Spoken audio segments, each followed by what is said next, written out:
السلام علیکم، میں ہوں محمد لیاقت عمر اور آپ دیکھ رہے ہو سرسبز پاکستان 786۔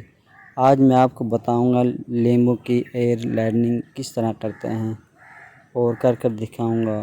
یہ ہمارے پاس مٹی ہے، اس مٹی میں ہم تھوڑی سی کمپوسٹ ملا لیں گے۔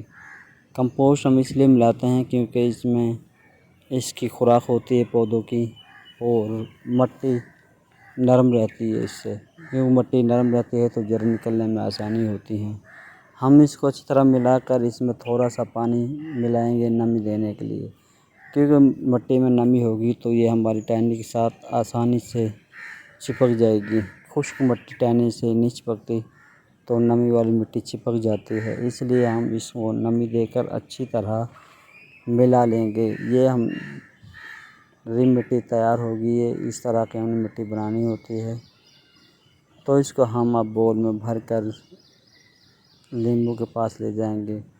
یہ ہمارے پاس لیمو کا درخت پودا ہے، اس لیمو میں ہم آپ کو ایئر لائننگ کر دکھائیں گے۔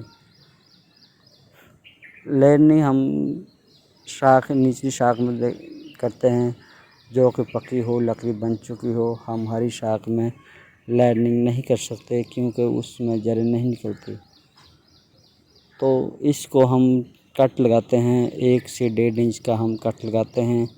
اس کٹ کے درمیان سے ہم بکل کو اتار لیتے ہیں۔ بکل کو اس طرح اتارتے ہیں کہ ہماری ٹہنی میں نہ لگے اور بکل بھی سارا اوپر جائے۔ تو ہم اس پہ مٹی کا لیپ کر اور اوپر سے شاپر باندھ دیتے ہیں تاکہ ہماری اس ٹہنی کو ہوا نہ لگے۔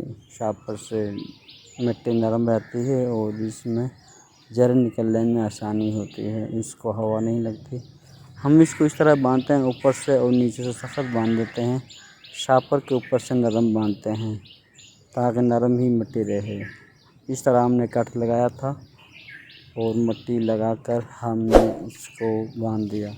آپ ہمارے چینل پر نئے ہیں تو آپ ہمارے چینل کو لائک کریں، سبسکرائب کریں اور بیل آئیکن کو پریس کر دیں تاکہ ہماری مزید معلوماتی ویڈیو آپ تک پہنچتے رہیں۔ آپ اس طرح لائننگ کرنے کا طریقہ ہے۔